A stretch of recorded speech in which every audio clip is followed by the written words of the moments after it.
quería sobre todo agradecer con muchísima alegría esta invitación que nos hace la Casa de la Familia Jugadora para participar de un escenario tan interesante y una herramienta que indudablemente le va a servir a todas nuestras autoridades, pero no solamente a todas nuestras autoridades, sino a tomadores de decisión política, generadores de opinión pública, investigadores, para entender un poco, ¿sí?, cómo se dan los procesos de consulta previa en Colombia, no solo como proceso, sino también en el marco del ejercicio de la protección de otros derechos. Voy a presentar en un primer momento como unos resultados producto de los seguimientos que hemos hecho respecto al sistema, y luego les vamos a presentar ese gran paso que hemos dado como Acubadaura hacia un observatorio.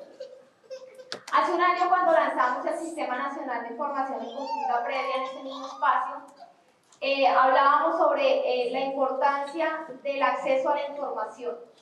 El acceso a la información que hoy las autoridades que nos acompañan nos mencionaban. No tenemos un acceso efectivo a la información. Y en las reflexiones que hacían el día de hoy las autoridades, hay un común denominador. Las empresas llegan engañando un poco. Hay unos contextos territoriales, cada contexto territorial es diferente, pero ya cuando hacemos un análisis de esta información de consulta previa, de los proyectos, obras y actividades que llegan a los territorios, encontramos que es más grave de lo que parece, ¿sí? Realmente se habla todo el tiempo de consulta previa, pero no, la información está tan centralizada ya en la Dirección de Autoridad de Consulta Previa del Ministerio del Interior que no hay un acceso. Dice el gobierno siempre, la información es pública y transparente, pero pública y transparente ¿en qué medida? Si todo es restringido, ¿sí? Y más en los procesos de consulta previa. Los seguimientos de consulta previa que hemos hecho desde Acubadaura, encontramos que desde el año 1996, con corte al 30 de mayo del 2023, se han desarrollado 9.442 consultas para los pueblos étnicos. ¿Quiénes son los más consultados? Los más consultados son los pueblos indígenas. Siguen los afro, el pueblo raizal tiene como unas 35 consultas. En el histórico, y los una consulta, no más. Entonces, hablar de esos temas, hablar del derecho a la consulta desde los pueblos indígenas, pues marca toda la relevancia en este espacio. Es importante respecto a todas las reflexiones que se hacían hoy respecto a la institucionalidad, ¿sí? Como los pueblos indígenas van por un lado, pero la institucionalidad se aleja mucho de esa realidad. Y lo evidenciamos en el seguimiento de Acubadaura en varios aspectos.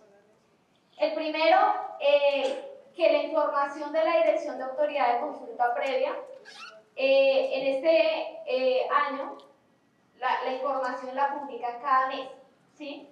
Nuestra fuente de información primaria es el Ministerio del Interior. Hasta la segunda semana de junio no habían cargado ni una sola consulta previa en el periodo del 2023. Nos cargan en la segunda semana de junio 5 bases de datos de información. Entonces ahí vienen las reflexiones que decían las autoridades del territorio. ¿Por qué no publican esta información? ¿Sí? La siguiente, por favor. Bueno, esa la paso. Ya. Dentro de estos hallazgos encontramos cosas, por ejemplo, que son importantes traerlas al escenario para ver un poco lo que hablábamos desde los territorios, cómo lo vemos desde los territorios y cómo está ya cuando uno hace la mirada general. Por ejemplo, en febrero del 2022 y en abril, las bases de datos disminuyeron como el 40%, borraron la información. ¿Por qué borran la información? Sería una pregunta importante. ¿Qué intereses tienen de borrar información importante del seguimiento de los pueblos? Se identifica en esta base de datos en la que acabamos de cruzar estos días pasados, hace 2 días, estábamos en esa tarea, identificamos, por ejemplo, que en el histórico que tenemos cargado respecto a la base de datos de mayo, borraron 35 proyectos. Y además identificamos que de algunos proyectos borran etapas, ¿sí? Borran registros de alguna etapa. Y eso es muy grave. Es muy grave porque no sé, si en la base uno lo ve, borraron información, pero ¿qué está pasando en el territorio y por qué están borrando esa información? Otro de los hallazgos que se hacen importantes dentro de esa información es que desde el año 2010 empiezan a registrar restablecimiento de derechos de niños, niñas y adolescentes. Y ahí viene un poco como esas reflexiones que decía mamá Adriana, de bueno, cómo vemos un poco lo de la consulta previa, pero también cómo se están dando los escenarios en los territorios. Entonces, desde el 2010 empiezan a aparecer en el registro, o sea, aparece así, restablecimiento de derecho del niño con el nombre en una base pública.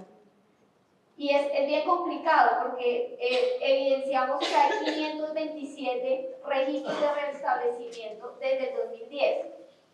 En esa información, más abajito, creo que está bien abajo, empezamos, digamos, en las primeras reflexiones de a cruzar, bueno, ¿y dónde se están dando la mayor cantidad de restablecimientos de derechos de los niños, niñas y adolescentes indígenas? Se están dando en Arauca, es donde más hay. Entonces uno ya empieza a hacer como ese mapeo, claro, Arauca, pero pues es que en Arauca también hay muchos proyectos. En Arauca también están llegando muchas empresas, están haciendo muchos procesos más de explotación en este momento, hay muchos procesos de exploración, es decir, que en unos años ya irán por el gas que está en Arauca. Dentro de la idea de hoy es presentarles algo así muy general, porque pues es muchísima información la que hay, tenemos 45.000 registros en el observatorio en la parte de los POA. La siguiente. Entonces, acá, hilando todo lo que dicen las autoridades, empezamos a encontrar las reflexiones, pero ya en la parte más general. En todo el panel hemos hablado que las consultas que llegan al territorio, ¿cuáles son las consultas que están llegando? Estamos hablando de lo ambiental. Precisamente lo ambiental son las consultas que más ponderación tienen en el histórico. Luego le sigue, más abajo,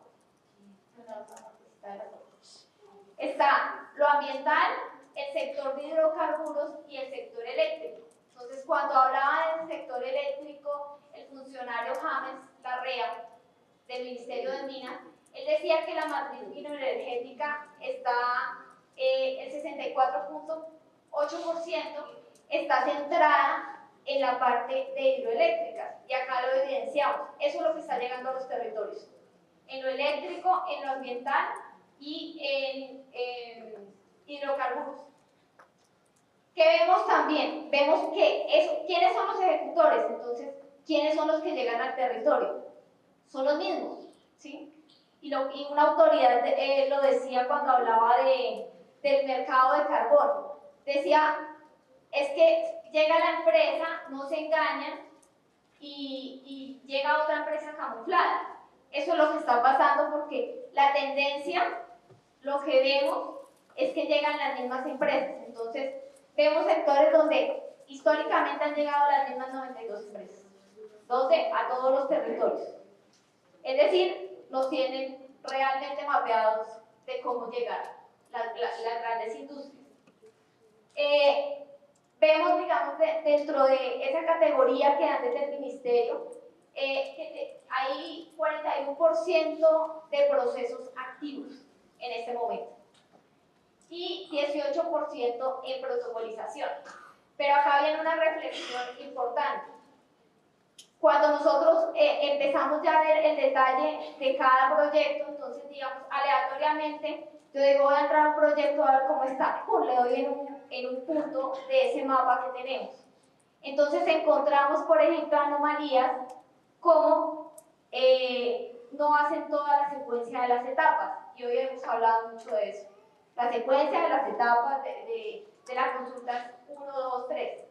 Encontramos que se saltan etapas y es la información que están reportando. Entonces, pues esto implica muchas cosas. Ya como orientándonos un poco a cuál es la región más consultada, la región Caribe. Ahí se concentra casi todas las consultas que hay. En la región Caribe, digamos, está hidrocarburos y eléctrico, pero la tercera, digamos, tendencia que está aumentando es el sector ambiental. Y es una tendencia que se está dando en todas las regiones. En todas las regiones el sector ambiental viene aumentando las consultas. Entonces, cuando hablaban de lo del mercado de carbón, decían, bueno, ¿y eso sí se consulta o no? Entonces, el compañero que estaba decía, no, es que hay un informe, hay un documento de salvaguarda que da unos pasos y que no es una consulta. Y efectivamente, esa reflexión nos hace ver que si bien el sistema tiene como recogemos todo lo que dice el ministerio, hay un subregistro. Hay datos que no se están publicando y hay datos que, esta es la información que tenemos, pero pues será que sí es toda la información. Y tenemos también como la región pacífica, con una tendencia alta también de consultas, es decir, que va región Caribe, región amazónica y región pacífica. Esa es como la zona más fuerte que hay en las consultas históricas que hay. Estos son, digamos, algunos datos generales que se vienen dando desde los seguimientos que tenemos en los POC. La siguiente. Entonces ahora, pensando un poco en el tejido de, bueno, vamos a hacer el lanzamiento del observatorio, ¿cuál es como la línea un poco de tiempo?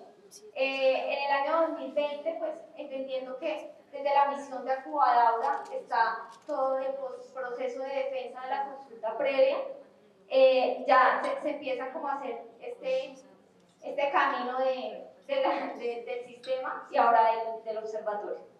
La vas, por favor. Entonces, en el año 2021, el 24 de junio del 2021, se realiza del 2022, perdón, me corrió un año. En el 2021 se realiza el lanzamiento del informe de consulta previa, que es un insumo muy importante desde Acubadaura que se construyó por mucho tiempo y que también está siendo un referente de consulta pues, académico y también desde los territorios. Y en agosto se empieza a hacer se lanza como la primera partecita del lanzamiento del sistema. Luego ya el año pasado hacemos como un lanzamiento más fuerte donde pues mostramos ya un sistema con más datos. Y en este momento, pensando un poco en esas reflexiones que se dieron desde el año pasado, se empezó a pensar desde Acubadaura que el sistema era bueno, ¿sí?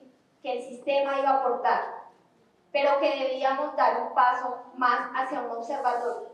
¿Un observatorio para qué? Para generar información, porque es información muy técnica, así como uno dice, qué pereza tantos números y eso, pero necesitamos llegar de forma más pedagógica a donde están pasando las situaciones, a los territorios. Entonces, en este momento ya mi compañero va a hacer la presentación de este observatorio, donde pues vamos hacia dónde vamos caminando con el observatorio, hacia recoger un poco las reflexiones que se han dado hace mucho tiempo y que hoy recogemos también en el espacio de las intervenciones de las autoridades, hacer como un poco más de veeduría hacia la consulta previa, de generar información y de poder llegar más, no como, ya tenemos como toda esta estructura montada, tenemos los datos, pero ahora pues es un paso el más importante, que es llegar a los territorios. Desde Acubadaura se ha pensado, digamos, en el desarrollo de un observatorio nacional de consulta previa libre e informada. ¿Sí? con el objetivo, con el fin de que esto sea una herramienta. Veíamos ya dentro de la definición, digamos, occidental, que hace referencia a un observatorio, a un lugar específico. Para el caso concreto de nosotros, esto sería una herramienta digital, ¿sí?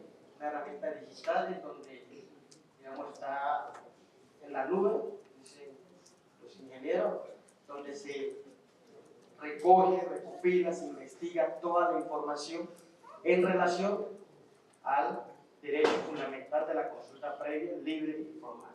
¿Sí? Entonces la idea de Acobadura y de apuesta, digamos, a esta iniciativa, a este desarrollo, es para que esto sirva de herramienta de investigación a nuestras autoridades indígenas, a nuestras comunidades, a nuestras organizaciones del orden nacional y del orden regional, y igualmente local, para que puedan realizar, digamos, un seguimiento, como lo decía mi compañera, en materia de lo que se dedica, digamos, el ejercicio de consulta previa. Mira, compañero, ahí sabemos que los derechos que hoy, de cierta manera, gozamos muchos jóvenes como yo, no ha sido, digamos, de gratis, ¿sí? Eso ha sido una lucha constante, es una huella que han dejado nuestros mayores, nuestros ancestros.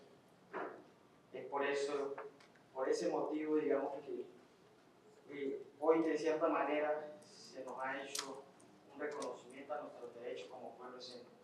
En materia de toda esa lucha, se ha ratificado el convenio 169 de la OIT, que hace parte, digamos, del ordenamiento jurídico colombiano, ratificado mediante la ley 21 del 1990. En ese sentido, y teniendo ya claro todo eso, que nuestros mayores nos han dejado, es ahí entonces donde Acobadura piensa cómo poder, digamos, también desde el ejercicio y el trabajo que realiza, poder aportar su granito de arena a la defensa de los derechos territoriales de los pueblos indígenas. Por eso se piensa en el desarrollo y la construcción del Observatorio Nacional de Consulta Previa, libre e informada, con el fin de que las autoridades indígenas puedan desde el territorio, desde allá, desde el más profundo de nuestra selva, en la medida en que tengan también acceso, digamos, a estos medios tecnológicos que nos ofrece, digamos, la sociedad actual, puedan hacerle seguimiento a esos proyectos, como les decía la compañera Yuri, que se quieren, digamos, desarrollar dentro de nuestro territorio y que en gran medida afectan nuestros derechos o ponen en riesgo la pervivencia de nuestros pueblos, de nuestra comunidad, y que a veces son informaciones que no nos llegan, digamos, a la comunidad. Ese es uno de los motivos por el cual Acobadura se ha pensado, digamos, en el desarrollo de este observatorio, para que ustedes, compañeros desde el territorio, puedan hacer ese ejercicio de seguimiento y desde allá también hagan su planteamiento y sienten su posición. ¿Sí? En ese sentido, sería como una de los seguimientos, la teoría que se haría, pero también se hace seguimiento y análisis de información de las iniciativas legislativas o los trámites que surten hoy en el Congreso de la República, proyectos de ley que de cierta manera pueden afectarnos también a nuestros derechos territoriales, derechos culturales, o esas medidas también que el gobierno quiere implementar, ¿sí? Para poder, digamos, llevar a cabo algo que se transforma en proyectos que van y se desarrollan dentro del territorio. En ese sentido, eso es lo que la finalidad, compañero, digamos, del observatorio, poder brindarle de manera pedagógica, como lo decía la compañera. Ustedes ahorita vieron esa gráfica que ella hizo mención a que nuestra primera fuente de información es del Ministerio del Interior, pero si nosotros vamos a la página del Ministerio del Interior, compañero, allá hay un archivo en Excel en donde a veces nosotros no entendemos qué es lo que nos está o qué es lo que está publicando el Ministerio del Interior, ¿sí? Y ese es el trabajo que está realizando Acobadura en el marco, digamos, de la construcción y el desarrollo de ese digamos, de manera pedagógica, que ustedes puedan entender qué es lo que está pasando, digamos, en materia de derechos fundamentales, consulta previa, libre e informada. Ustedes puedan entender y saber en tiempo real qué es lo que quieren implementar dentro de su territorio. ¿Sí? Esa es la idea, la finalidad, digamos, del observatorio, compañeros, y por eso, desde Acubadaura y en el marco, digamos, de este observatorio, se brindarían, digamos, unos módulos informativos. Los módulos informativos, ya la compañera desglosó el tema del post, entonces también tenemos, digamos, toda la agenda legislativa, que es lo que les mencionaba anteriormente, para que ustedes puedan hacer ese seguimiento a esa iniciativa legislativa que tal vez se pueden convertir en ley y nos pueden afectar nuestros derechos como pueblo civil. ¿Sí? Entonces, en el marco de ese análisis que se ha hecho,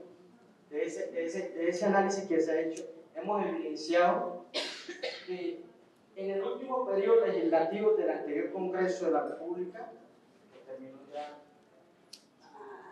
la legislatura, se presentaron 396 proyectos en ese último periodo que legisló del 20 de julio del 2021 al 20 de julio del 2022.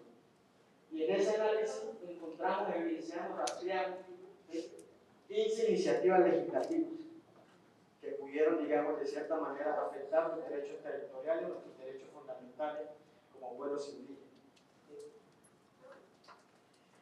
Ahora, con el actual, digamos, cambio de Congreso elegido para el periodo 2022 a 2026, en este primer periodo legislativo que está iniciando, hemos evidenciado con fecha de corte al 9 de junio 334 iniciativas legislativas del Congreso de la República. Se ha hecho análisis de todas esas iniciativas y hemos evidenciado que 31 proyectos de esa iniciativa pueden afectar derechos fundamentales del pueblo céntrico y por lo tanto, compañeros, deben surgir el proceso de consulta previa.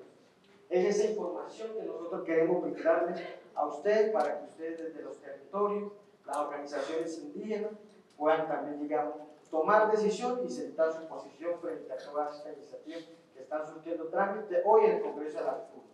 A veces nosotros, y hablo, digamos, por mi territorio, desde allá, claro, por falta, digamos, del acceso a este tipo de información, nosotros no le prestamos mucha atención a este tipo de trámites que se están o se quieren implementar, digamos, en estas entidades estatales, ¿eh?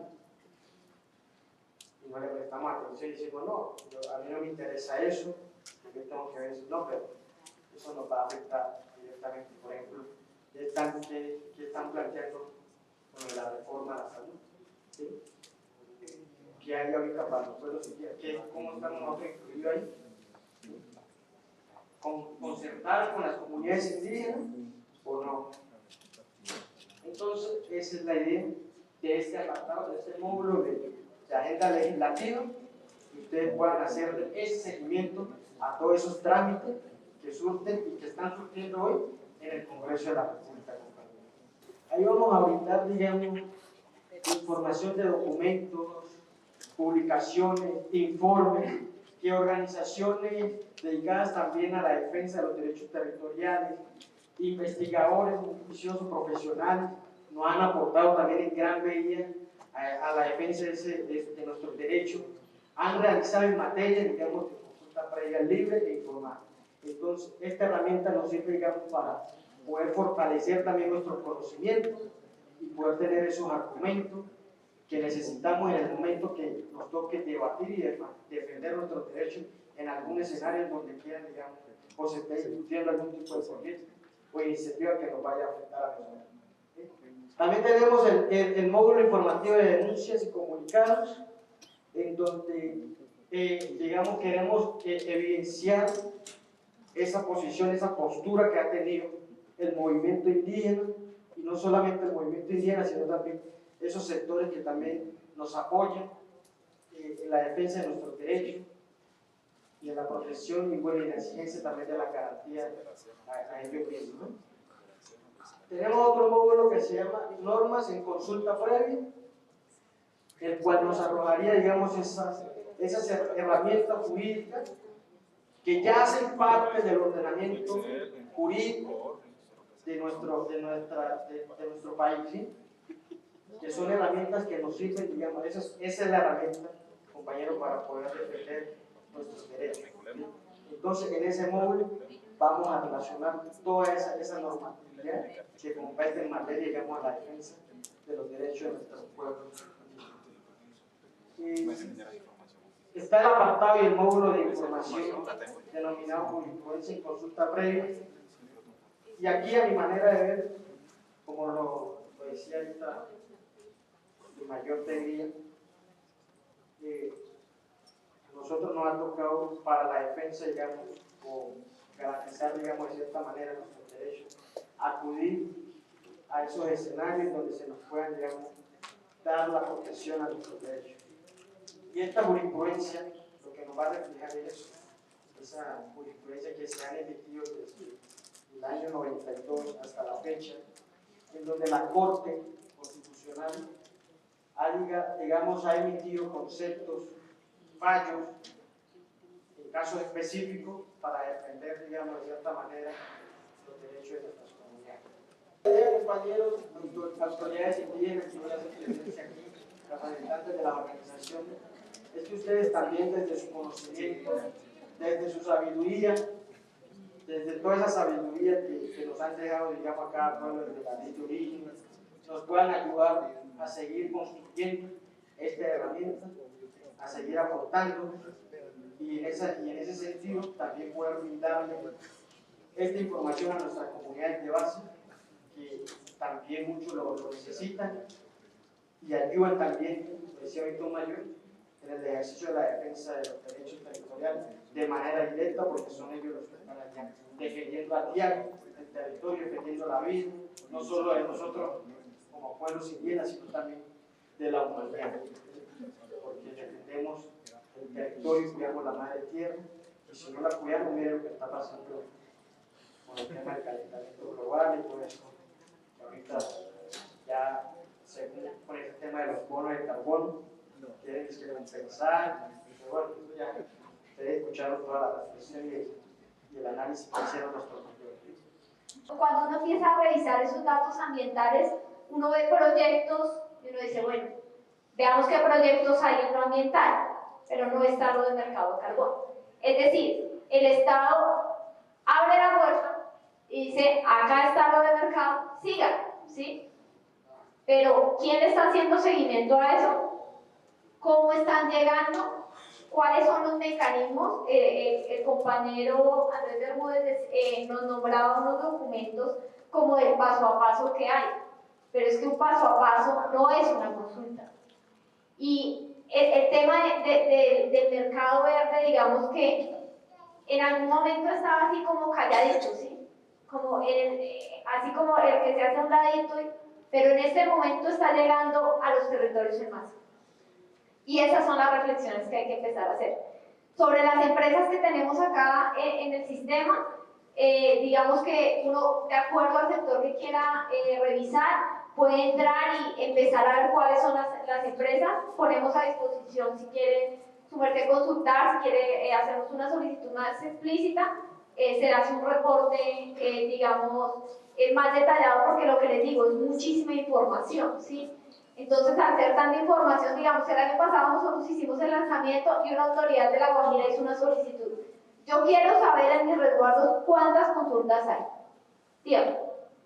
Se le mandó un reporte y yo creo que casi se va a dar para atrás de la cantidad de consultas que había. Pues eran muchísimas consultas las que había. Y vemos que hay una tendencia, hay un dato que, mire, del 2011 al 2022, digamos que el promedio está en 700 consultas por año. 700 consultas, son muchas consultas que están llegando a los territorios. Pero entonces uno dice, bueno, por ejemplo, en el año 2020, pandemia, estábamos encerrados, de pronto no hubo tantas consultas. Mentira, hubo 500 consultas. Entonces es ahí donde uno se empieza a hacer esas reflexiones de cómo se está llegando al territorio. Sobre lo que mencionaba Fernando de cómo se traslapa la información, creo que claro, o sea, se traslapa totalmente con la zona de conflictividad, del conflicto armado está marcada en la misma zona de las consultas previas. Pero además, sobre ese dato que dentro de los hallazgos de seguimiento de lo del restablecimiento de niños, niñas y adolescentes, a mí ese dato, les confieso, a mí me ha causado mucho como, claro, o sea, y lo que decía la mamá Adriana, o sea, cómo no solo tenemos que pensar en la consulta, porque es que la consulta desde el gobierno, ¿cómo la ven? La consulta desde el gobierno es un proceso administrativo, como cualquier procedimiento que hacen en un ministerio, de decirle al funcionario, haga paso 1, 2, 3, punto. Pero ningún funcionario tiene realmente el concepto claro, ni el corazón puesto en lo que es la consulta. Y ahí es donde se empieza a distanciar todo, los datos, la realidad de los territorios, todo se empieza a visualizar de una forma diferente. Sobre esas articulaciones, creo que sí es importante, creo que los observatorios son para eso, lo que dice Gerda, claro. Yo lo digo ¿cómo es? Caponía, me dices tú. Técnicos, sí, claro. ¿Qué es un observatorio? Es una invitación para ver qué es lo que está pasando. Y si desde los grupos siempre se habla de consulta previa, no hay un lugar donde podamos ver, bueno, quiero consultar. Sí, yo quiero consultar un libro que hicieron, algún informe que hizo alguien para yo aprender desde mi territorio. Entonces, por eso se pone la herramienta a disposición. Y finalmente, sobre cómo se va a llevar la información, que creo que es el reto más grande. Ese es el reto más grande. Estos años, como lo decía Lina, claro, ha sido el proceso más duro, es difícil entender la información que tiene el gobierno, pero ya la logramos entender. Nosotros entendemos cómo están cargando la información. La tenemos clara del paso a paso, entendemos que están borrando, entendemos cuáles son sus procedimientos. Entonces vamos un paso muy importante adelante. Paso 1. Paso 2, la logramos tener, sí, acá está toda la información, pero el llevarlo a los territorios, pues es el reto más grande. Es el reto más grande, claro, estamos planteando, esto es una cosa que está en internet, de consulta, pero tenemos que avanzar hacia pensar, bueno, lo vamos a bajar por boletines, vamos a hacer capacitaciones, porque esto es lo que dice mi compañero, esto no es para un escenario en Bogotá, esto es para llevarlo a los territorios. Y el año pasado, en una socialización que yo acompañé en Cali, hicimos la presentación y hacíamos ejemplos, entonces yo le decía, bueno, autoridades, ¿cuántas consultas creen que hay en este país? ¿5? ¿10? Allá me dijeron lo máximo, me dijeron 200. Cuando ya uno da datos estadísticos que son hay 9.000, claro, 9.000, ¿cuántas hay en su territorio? Entonces las autoridades me decían, en nuestro territorio hay una emblemática que es un proyecto de vivienda, me contaron todo. Ya cuando yo saco la información les digo, autoridad, hay 3 consultas. Y en las reflexiones que hacía la autoridad decían, claro, es que la vez pasada llegó una empresa y fue un taller y firmamos, entonces ahí es donde uno ve esto, cómo se traslada el territorio.